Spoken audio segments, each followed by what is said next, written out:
kantong kecil, tipis, yang panjangnya sekitar. Gejala utama dari penyakit usus buntu ini adalah ini yang paling khas, nyeri tekan lepas.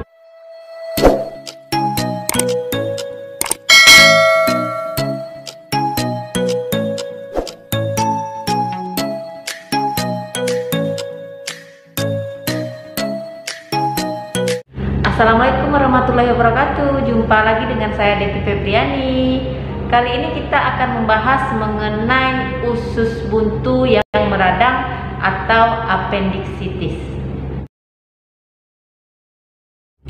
Oke, usus buntu atau appendix ini merupakan sebuah organ yang berbentuk kantong kecil, tipis, yang panjangnya sekitar 5 sampai 10 cm.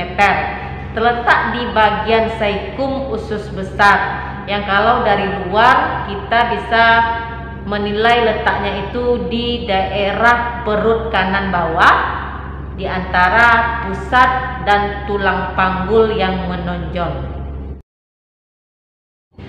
Dalam bahasa medis, penyakit usus buntu ini dikenal dengan istilah appendicitis atau radang di daerah usus buntu atau infeksi pada bagian appendix.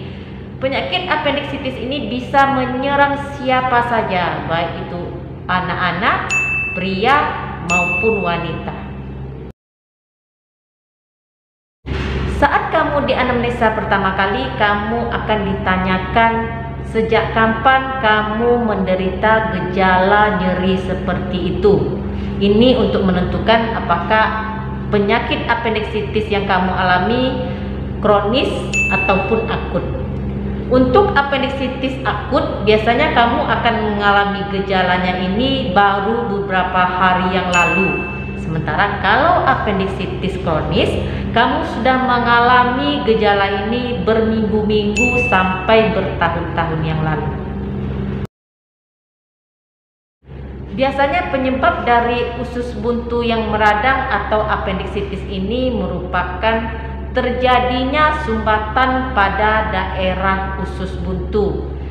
Sumbatan ini bisa diakibatkan oleh makanan yang kurang baik dalam dicernanya. Jadi pencernaan makanan tersebut tidak sempurna, sehingga menyebabkan sumbatan pada di daerah appendiknya, sehingga menimbulkan sumbatan dan terjadilah infeksi dan menimbulkan rasa nyeri.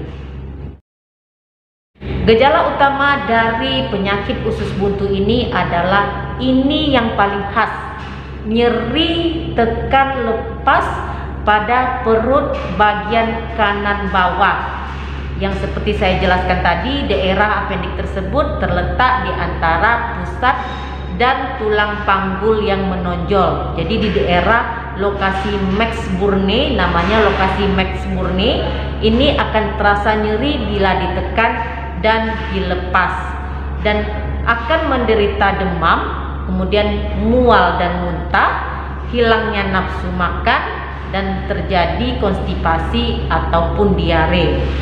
Ini pengalaman di lapangan saja.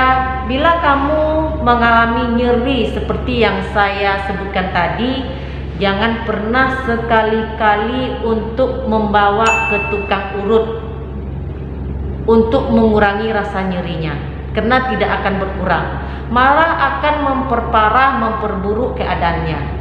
Bila memang kalian terbukti atau menderita penyakit usus buntu ini, bila dilakukan pengurutan di daerah nyeri tersebut, bisa berakibat usus buntu yang terinfeksi tersebut bisa pecah.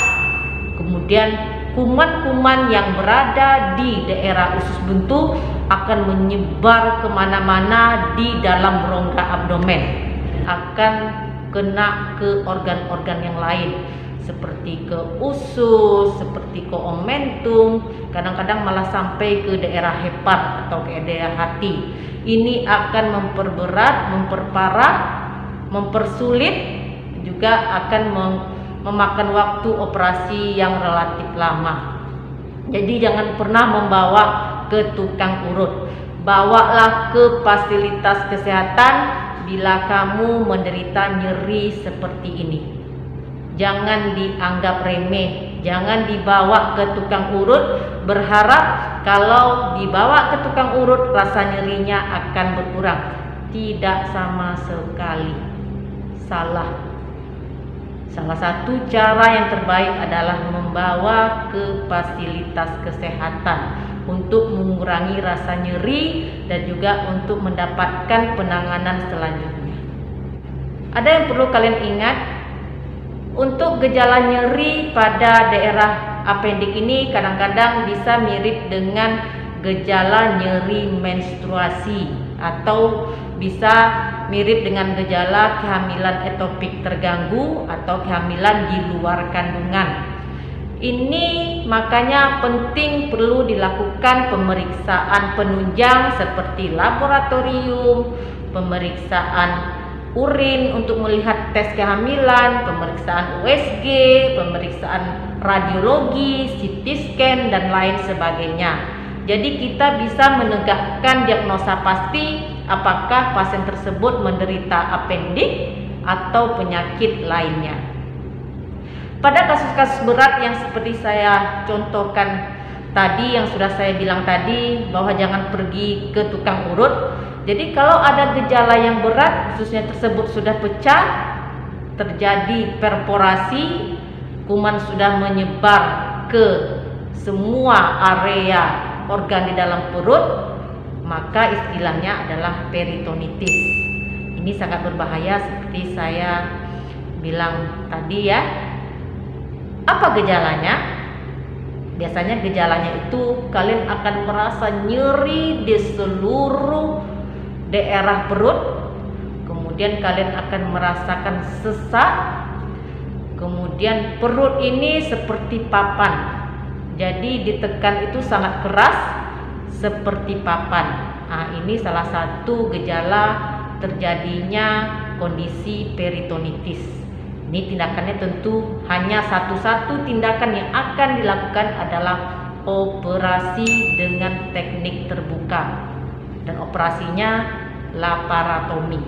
Lebih besar insisinya dibandingkan dengan apendik yang tidak perforasi.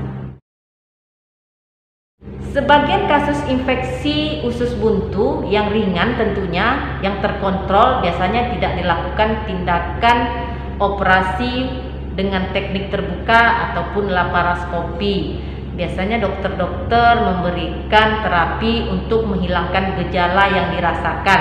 Tapi kalian tidak boleh menganggap remeh, tetap harus mengkonsultasikan ke dokter untuk mendapatkan terapi atau penanganan selanjutnya. Jangan sampai kalian menganggap remeh, ternyata ususnya pecah, kemudian terjadi peritonitis. Dan ini sangat berbahaya.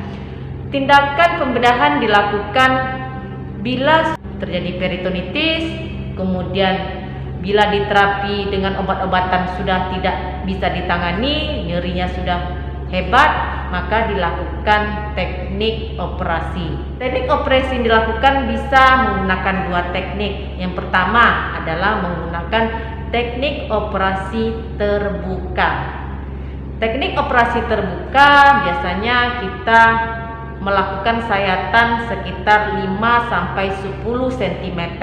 Ini untuk kasus apendik yang biasa, yang tidak perforasi, yang tidak terjadi peritonitis, dilakukan di daerah Max Burni tadi, yang di daerah perut kanan bawah di antara pusat dan tulang panggul yang menonjol.